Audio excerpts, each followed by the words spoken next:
Hi, I'm Kristi. I'm Sue Ann, and this is Cooper. And we're from the Daviess County Animal Shelter, here today to get you excited about bringing your newly adopted pet home. And there's a few things and tips and tricks we want to share with you about what you'll see at the 3-day mark, the 3-week mark, and then the 3-month mark. Sue Ann is going to tell us all about Cooper. He's looking so handsome, his story, and how he adjusted to life in the first 3 days. We'll start there. So in the first 3 days, Sue Ann, it's a lot of decompression, right? It is. So they are going to probably be traumatized from shelter life, and every dog is uniquely different. But these are the characteristics and behaviors that you might see. They're going to feel overwhelmed. They may be scared or unsure. They may not be comfortable enough to be themselves yet. They may not even eat or drink much. They probably will need a lot of space. They may shut down, they may curl up. They just may want a safe space that's theirs and not to be, for their bubble not to be popped. So that just give them their space. And they may actually test their boundaries. Like I said, every dog is different, so you may see one side or the other. So Sue Ann, tell us about what Cooper's first 3 days at home were like. So it's definitely stressful. You could tell that when we put him in the car right away that he was visibly shaking. He sat where he faced the back of the vehicle, which I thought was very odd. When I went to call his name, he would not look at me or interact whatsoever. So I immediately told my husband that we needed to clear out the garage and give him his own individual space so that he was able to just relax and decompress from the stress. So we set him up in the garage, and he had his own cot and blankets, and we made him very comfortable. And every couple of hours, we would go out and just sit on the steps. And he made no attempt to come to us whatsoever. So right away, you knew that he's just unsure and overwhelmed with the environment. And you just have to be patient. You have to go at the dog's pace, and there's nothing wrong with that. And then we would let him out to go to the bathroom, and then slowly, after a couple hours later in the evening, we would call Cooper to us. And he actually would get off the cot and come. And then he would go back to the cot. So we thought that we were making progress, but we had to wait hours before we could do that. And we felt like we would peek in the window and see that he was really sleeping hard. And you got to realize that, you're going from a shelter where it's a very loud environment to now it's very, very quiet, and you're hearing every noise, and you don't know what those noises are. So for us, we felt the garage was the best place for him because we do have other dogs and cats, and we weren't ready for that interaction yet. And that is something that does not need to be rushed. So after that, Cooper got a little bit more comfortable, but then we did notice that he never finished his food, which is one of the things that Kristi mentioned. And I was very concerned. And then I realized that I didn't need to be concerned because that's just normal too, that when he was ready to eat, he would. The other thing we noticed about not being comfortable and not being themselves is that we had put treats all over the garage and toys. Not one treat was eaten and not one toy was moved in 3 days. So that tells you that he just wasn't himself yet. He wasn't ready to interact or do what dogs do. And he really didn't know what dogs do because he had just been traumatized from being at the shelter, and it was a change from his original lifestyle.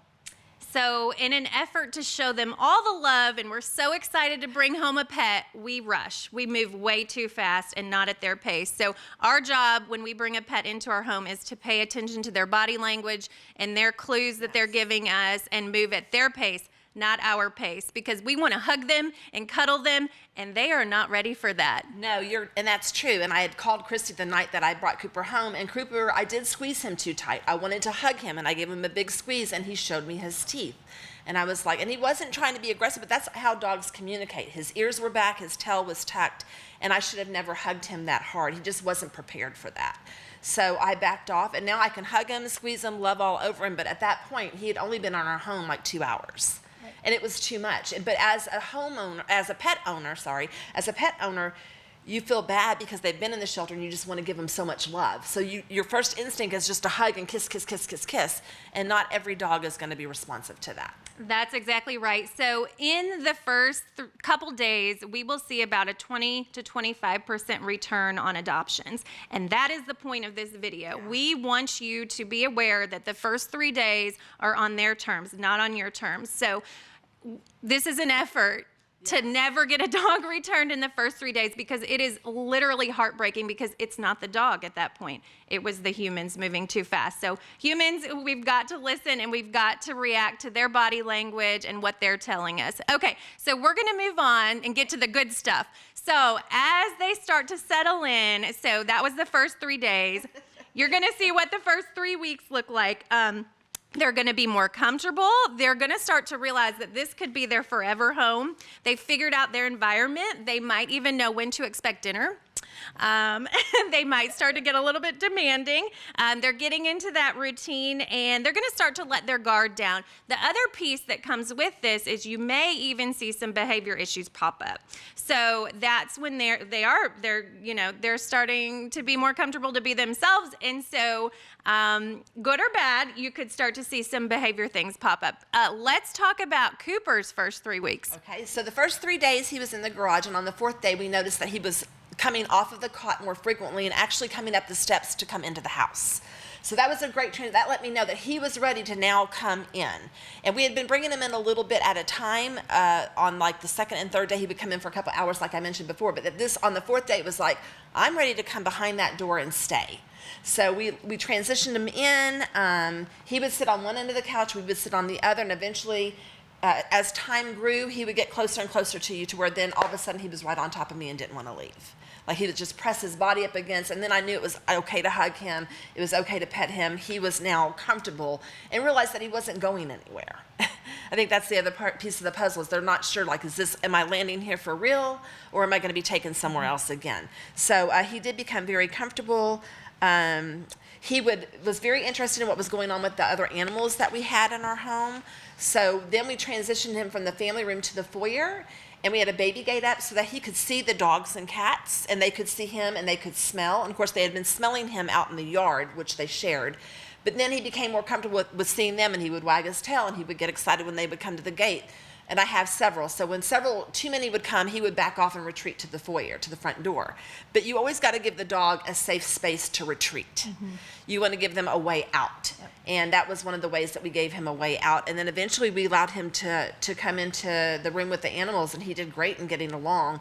He was hesitant and would skirt around them and then come straight to us. So that was one of the things to watch for, that he wasn't quite comfortable with all of them. There were many different sizes, but you could tell that he wanted to see them, but then he needed to have a way to get out, again, to get to us. And I think something that you touched on is so important, that you did it in small doses. Yes. On his timeline. And yes. So what people will do is, whether they're crate training or introducing to their other pets, they just throw them in there, and it's for too long, and then maybe an hour in they'll start to see some behavior. Well, it should have only been a 10-minute introduction. Correct. You have to go slow. I mean, you most definitely have to go slow. He's really funny. So he got to be introduced to the other dogs. We kept him in our spare bedroom, and he would start to eat all of his meals then. So Tom would give him breakfast, and when we'd go in and check, it had all been eaten. So you see that the progression started to move. And he even started to eat the cookies. See, before he hadn't even touched the cookies. So in the first 3 weeks, it took that long for him to accept a treat. So it was really funny. Within the first 3 weeks, we noticed that the bathroom was more comfortable for him, because we had another dog that was dropped off to our home on the same day that Cooper showed up. So we actually had 2 that we were taking care of at the same time, but one was a puppy. So Cooper actually sleeps in our bathtub. That's where he's comfortable. So it's a spare bedroom, it's a spare bathroom. There's nobody that uses it, and we're like, hey, if that's where he's comfortable, then we're okay with that. And eventually, maybe he'll transition out of that. Maybe he won't. But we're hoping that him and the little dog, the beagle, will eventually be in the spare bedroom and bathroom together, and we'll be able to leave the door open, the 2 of them. But Cooper really likes his own space. He really, really does. And he's let us know that he likes his own downtime, and he likes to be put into the family room for a couple of hours where he can just be by himself. And I think it's important, when you do bring a dog into your home, that you do give them some alone time. Mm-hmm. There's nothing wrong with that. They don't have to be interacting with you 24/7. They do need still some downtime. And Sue Ann, let me ask this. Towards the end of the 3 weeks, I've always had pretty good success with meeting other people at that point, depending on the dog, how much progress they've made. But before this, you don't want to bring guests into your home. You don't want to have anything wild and exciting, no parties. You don't want to take them to PetSmart for a toy. It's very much just a calm, relaxing environment that you're trying to provide. Have you found this to be true? I have found that to be true. We did not take him to PetSmart. We didn't have a lot of people over. In fact, my sisters are coming to visit this week coming up, and it'll be their first time seeing Cooper. So they've heard a lot about him. They've seen pictures. They know what to expect. And then me bringing him here to your home today, he knew you from the shelter. And then our video person, he was very friendly with him and had no problem whatsoever. And his reactions were perfect. He's very calm and relaxed. This is not the dog that you would have seen a month ago. Right. It's just not. And so he is nearing the 3-month stage. So we is. can go ahead and talk about all the good stuff that comes with that. So at 3 months, you're going to see that they're finally comfortable, just as Cooper's demonstrating here. They've built a bond or a very, very big trust with someone. And so that for you has been my husband. Unfortunately, I got ditched. I was like, but I'm the one who came to the shelter and picked you up. You should be my dog. Yeah, I'm talking about you. So he is constantly in my husband's lap. They have bonded. It is unbelievable. And he will wait for Tom at the coffee maker. Tom finishes making his coffee. Cooper runs to the recliner. Tom gets in it. Cooper puts his front legs up, and then Tom lifts the recliner up, and Cooper goes for a ride. He loves to be driven on the recliners. And then Cooper will just lay in his lap for hours. I mean, hours. Now, I will say that sometimes if another dog tries to get up there, Cooper has showed his teeth. And Tom has just been like, no, I'm here for everybody. You're okay. You can sit on this side. Someone can sit on this side. And the others have reacted the same way to him. Sherman has kind of showed his teeth at Cooper, and we're like, no. And that's not right. And then sometimes, Tom will have Cooper time, and sometimes he'll have Sherman time. You just have to kind of balance your life. But know that the dogs don't mean anything by it. That's their only way to communicate. But he has transitioned beautifully. He goes out with the other dogs in the yard. He prances around. He'll run up like he wants to play with them, and he's like, nope, psych, I don't want to play with you. And then he'll run away off in the opposite direction. He's not a player. Yeah. He's not a toy. He's not motivated by toys. He's really not even motivated by treats. He's really motivated by love. Oh. I mean, he really just wants to be held and pet. I mean, this would be, if he could be in your lap all day long, he would be in Tom's lap all day long. That's beautiful. I love it. So he has really had a full sense of security, and he knows he belongs. So that's what you'll see. And he's bonded at the 3-month mark. And then also they're very set in their routines at that time as well. So he knows when the coffee's going on and when to expect his food bowl to be full. So that's beautiful. Yes, I fostered 13 dogs in 2022 and then 4 this year so far. And so we have 3 dogs of our own. So we have a lot of in and out and a lot of introductions and meet and greets with our dogs. Sometimes it goes well, sometimes it doesn't. So let's talk a little bit about that and what that looks like as far as when you bring your dog or your cat, or someone brought a rabbit yesterday to meet a dog. So we have all kinds of meet and greets. What to expect when you come to the shelter and how to best facilitate those meet and greets. If we were to do it, we would bring one of our dogs, and I think it's best to do a meet and greet outside. Because the shelter is very loud. There are a lot of smells, and I think it's overpowering, and I think it's overwhelming. So I would highly recommend asking the shelter staff if they could do the meet and greet outside. And I think it's really important to let your dog walk and leave a scent trail, and then let the new dog walk behind and smell that scent trail. And then have your dog turn around and smell their scent trail.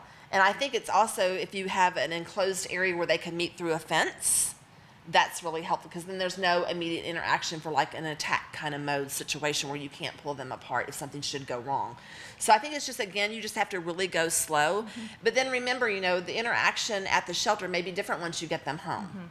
So again, it wouldn't be like, oh, they got along great at the shelter, let's throw them out in the backyard together. I still think that the dog coming from a shelter needs at least 24 hours, if not 48 hours, to decompress on their own. Agreed. And just be used to the environment. This is my dog bed. This is my space. This is my bowl. These are my people. This is when I get fed. This is how I go outside. There's just a lot for them to learn. Right. And to have to learn the temperament of another dog, I think, is difficult. But I think, again, you go slow.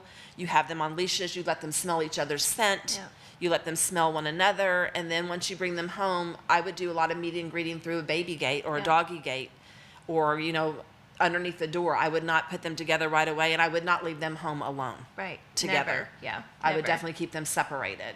And when we're at the shelter and we're doing those meet and greets, I think it's really important to walk as a pack. That's their instinct is to bond and when they're walking during that activity. So walk them up and down the sidewalk, all around the yard. Do as much walking as you can with positive reinforcement. When they do start to touch and move forward to each other, it's very short touches with positive affirmation. So it would look like, good job, pull them apart. Good job, Do you like that? Good job, buddy. So that is literally what it's going to look like. What we see happen when novice dog handlers come in is they just automatically let them start to smell and sniff, and then it gets to an uncomfortable point and they haven't had a positive affirmation, and then things start to go south. So it's very much brief touches, and then you go for a little bit longer and a little bit longer. But that would be our recommendation for a meet and greet and our recommendation for a transition time into your home. We're so grateful that you've considered adoption and helping our unwanted pet crisis in Owensboro and Daviess County. It is certainly one that we are trying to tackle, but as we work on this, it's just going to take some time, and it's going to take adopters who are committed and dedicated and educated, just like you are now. So we thank you from the bottom of our hearts, and please reach out if you have any questions. And don't forget, you're putting together the library of resources on our website that will also help if you want to tell them a little bit about that. Yes, so if you go on our website, daviessky.org, you will see a YouTube option, and we will have a list of video links for you to watch. So it will showcase our 3 days, 3 months, our 3 days, 3 weeks, 3 months video, along with how to introduce your dog to other dogs, how just all the things about acclimation that you might need to know in the early stages of pet ownership. Even some training resources will be on there. So we invite you to please follow up. Owning a dog is it's a commitment for life, and we take it very seriously here at the Daviess County Animal Shelter, and we hope you do too. Thank you.